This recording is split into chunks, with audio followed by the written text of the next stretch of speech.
Hope. It is the only thing stronger than fear. A little hope is effective, a lot of hope is dangerous, a spark is fine as long as it is contained. Those very lines were first heard in a movie that has been broadcasted into almost every household, The Hunger Games. For those who are not familiar, The Hunger Games is a book by Susan Collins that later was adapted into a movie. It is about teenagers who are controlled and manipulated at the hands of people with power. They up against one another, they fight till death. There is only one winner. Now, you might be thinking, why do I bring up the Hunger Games? Because frankly and ironically, I see that the world of social media is not very much different from the Hunger Games. Of course, we are not put into an arena killing one another off, but metaphorically, we are.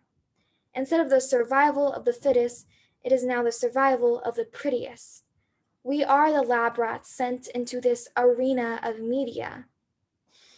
You see, once you get down in that black hole of social media, it is extremely hard to get out.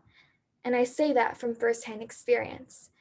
To truly understand how social media has both helped and hindered the breaking down of barriers for women and girls, I invite you into my story of my use of social media. It begins when I was just 12, still naive at heart, innocent still pure in my eyes. And I say that because I want you to behold that my naiveness would come to playing this game as a weakness. But my innocence radiated strongly, and I believe that it was a strength of mine.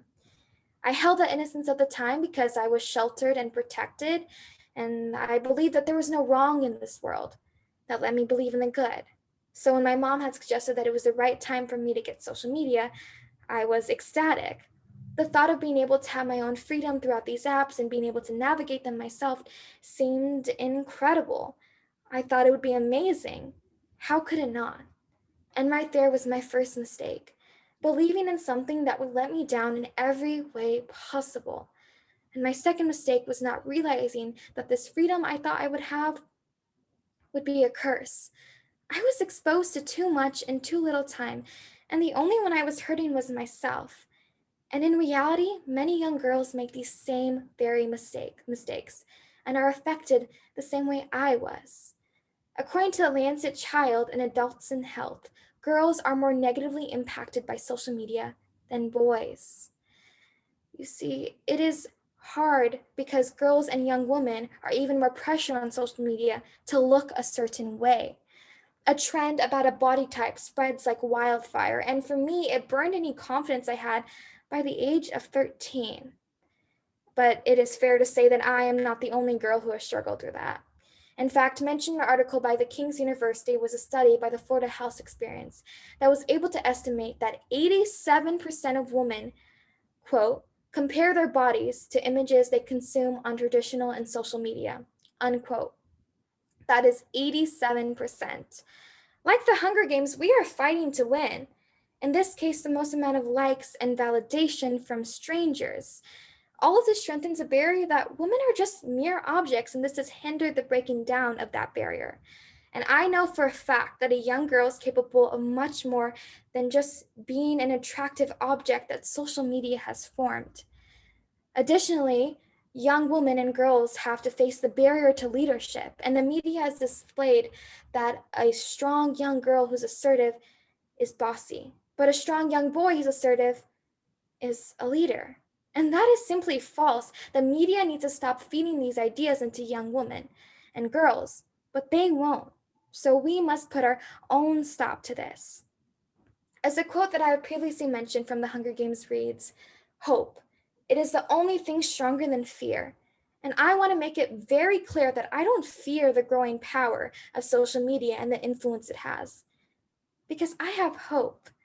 And quite ironically, I carry that hope in my back pocket in the form of my phone, because even though I emphasize the darkness within social media, there is a bright light seeping through it. And I have hope that that bright light will soon dominate that darkness. After all, social media has been able to amplify the voices of all women. There is power in noise. It shows that we will not sit back in silence. These apps have been able to spread knowledge about social issues and bring awareness to the barriers.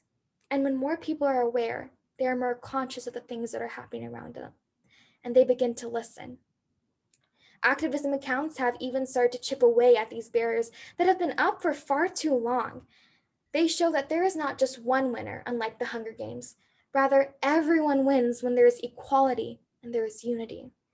There are pros and there are cons of social media and the impact that they have on the barriers. But the pros do not necessarily outweigh the cons. They're equal in a way. And that means we have a responsibility to make sure that young girls know how to navigate social media.